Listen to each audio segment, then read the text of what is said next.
네, 오늘 국무총리실 산하 김해 신공항 검증위원회가 김해 신공항 사업 적정성 재검증 결과를 발표할 예정인데요. 결론은 이미 나온 것 같습니다. 모든 언론이 백지화, 이걸 기정사실화해서 보도를 하고 있던데요. 이렇게 실제로 발표가 나올지 궁금하고요. 만약에 그런 결과가 나온다면 이후 파장이 상당히 여러 가지 측면에서 클 것 같은데 이분 연결해서 함께 진단해 보도록 하겠습니다. 더불어민주당의 김두관 의원 전화로 연결합니다. 나와 계시죠?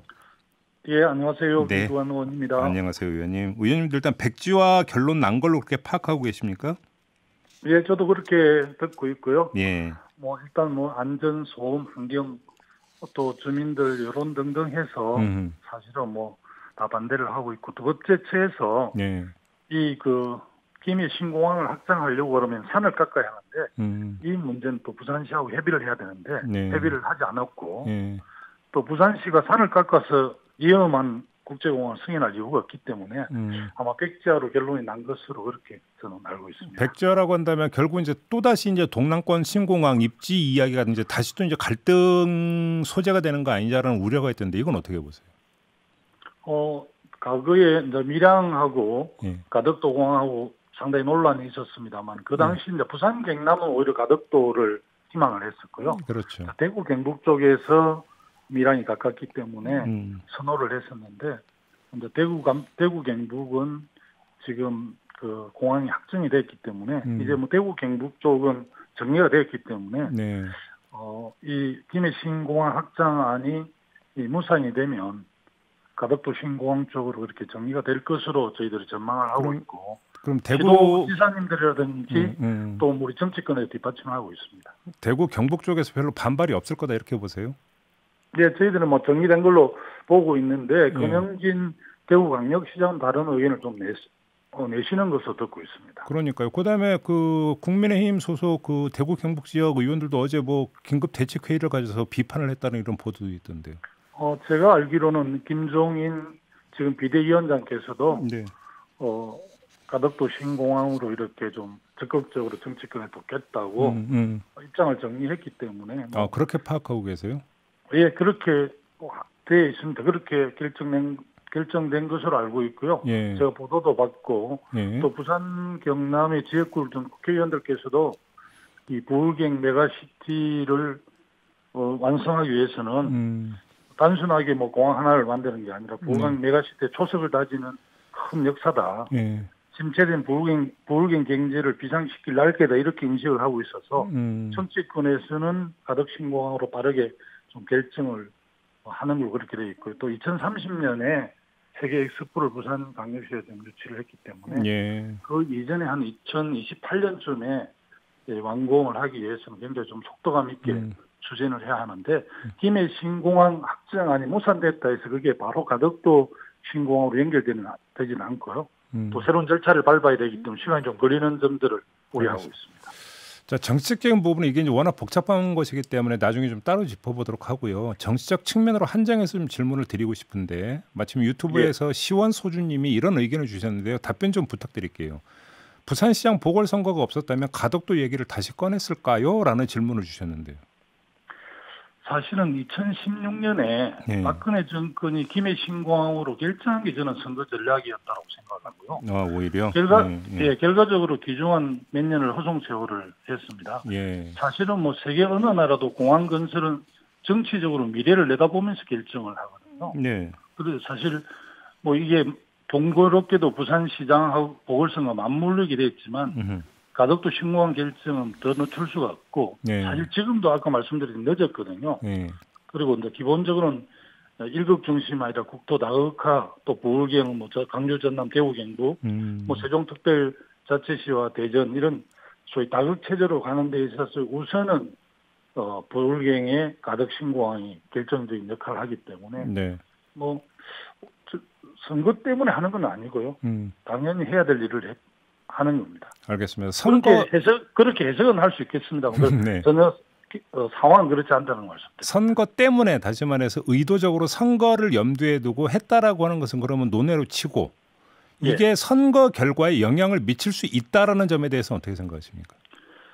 사실은 아무래도 이제 국정을 책임지고 있는 더불어민주당이 이 일을 더 잘할 수 그런 이치에 있기 때문에 네. 정치적으로 조금 더 기대를 할지는 모르겠습니다만은 예. 부산에는 지난 뭐 총선에 우리 전국적으로 압승을 했지만 네. 보궐계는 오히려 국민의힘 쪽이 훨씬 더 다수 의석을 확보하고 있는데 예. 그쪽 의원들도 대다수 이 부산, 경남, 울산의 미래를 위해서는 반드시 이 가덕 신공항 24시간 이착륙이 가능하고 또 이렇게 여객보다는 훨씬 더 앞으로 물류가 중요한데 네. 물류 문제 때문에라도 가덕 신공항으로 갈 수밖에 없다라고 다 합의를 하고 있습니다. 그래요.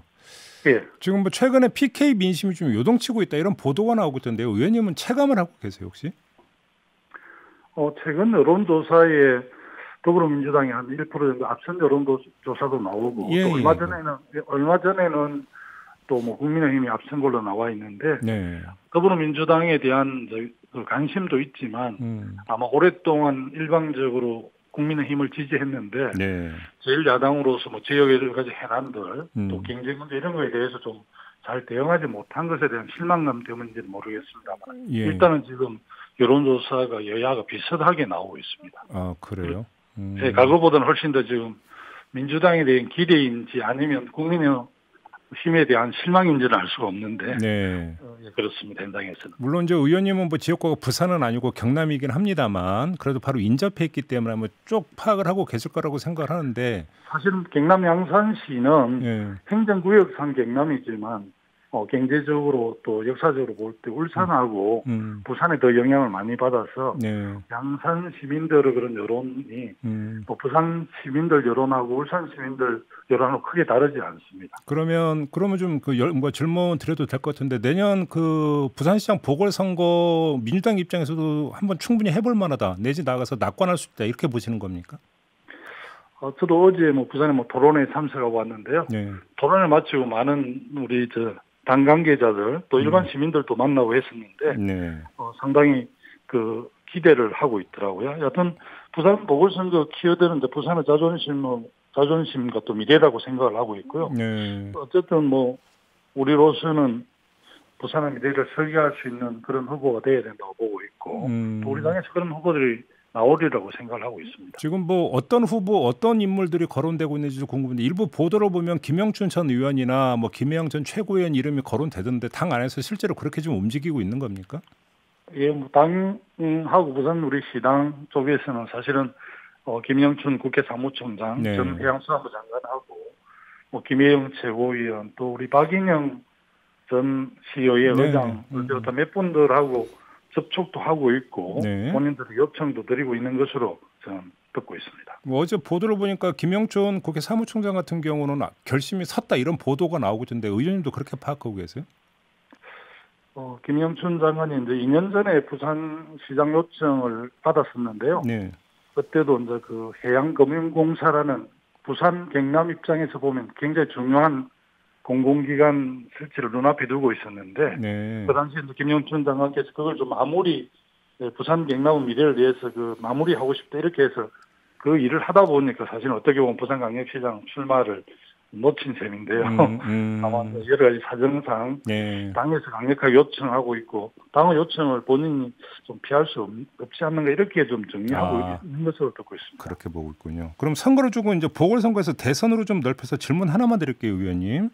예. 김경수 경남지사가 2심에서 일부 유죄 선고를 받으면서 이번 대선에서는 사실상 어렵다라고 이제 그 판단이 내려지면서 여러 언론이 어떤 식으로 보도를 하고 있냐 이러면 그 PK 후보는 결국은 없는 거 아니냐는 식으로 보도를 하던데 의원님 입장에서는 섭섭하시죠 이런 보도가?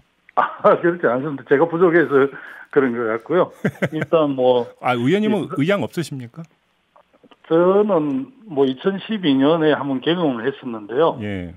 준비 없이 그렇게 또 출마를 하게 되면 예. 뭐 도민들이나 유권자들에게 많이 부담이 되고요. 예. 사실 뭐 또 이 대통령은 또 시대 정신에 입각해서 5년 동안 역사적 책무를 다하겠다는 강력한 자기 의지가 있는 그런 분에게 가는 거기 때문에 욕심낼 일은 아니고 우리 부울경은 언제든지 그 역사의 중심에 섰기 때문에 또 뭐 내년 4월 7일 서울시장 부산시장 보궐선거 이후가 본격적으로 대선 레이스가 되지 않을까 좀 의견들을 좀 듣고 있습니다. 아, 의견을 듣고 계시고 아무튼 그 부울경 쪽을 대표하는 후보가 그러니까 뭐 경선에 도전할 필요는 있다라고는 보시는 거죠, 그러면? 네, 그렇습니다. 그리고 뭐 저 김경수 지사께서도 이제 일단 대법원 상고심이 남아 있기 때문에 예. 기대를 좀 더 갖고 있는 것으로 알고 있습니다. 그럼 마지막으로 얼마 전에 그 의원님께서 기본 자산제 도입하자고 제안하신 바가 있지 않습니까? 예. 이거 혹시 대선 도전을 염두에 두고 미리 정책적으로 포석 가는 거 아니냐라는 해석이 있던데 어떤 말씀 주시겠습니까? 어제 부산일보가 그 보도를 그렇게 해서 좀 송구했습니다만 네. 어쨌든 저는 한국 사회가 굉장히 이제 불평등하고 양극화를 심한데 이것을 해소하기 위해서는 여러 가지 뭐 조세 정책이라든지 경제 산업 정책이 필요한데요. 우선은 불평등을 해소하고 양극화를 완화하는 데 있어서 또 미래 세대를 위해서 기본자산제가 매우 유용하다 이렇게 저는 보고 있고 그래서 지금 뭐 처음으로 부산에서 토론을 한번 개최해봤습니다. 네, 그럼 이 토론은 계속 전국 돌면서 하실 계획이신 거예요? 예, 뭐 강주하고 제가 이제 아주 뭐 그 대표 브랜드를 한번 이렇게 키워보려고요. 네. 제 나름대로 고민해서 낸 기본자산제라서 앞으로 계속해서 좀 그 국민들 만나면서 좀 설명회를 가질 계획입니다. 알겠습니다. 이 문제는 좀 나중에 이 주제를 가지고 다시 한번 인터뷰 모시도록 하겠고요. 오늘은 이렇게 마무리하겠습니다. 의원님 고맙습니다. 예, 감사합니다. 네, 더불어민주당의 김두관 의원이었습니다.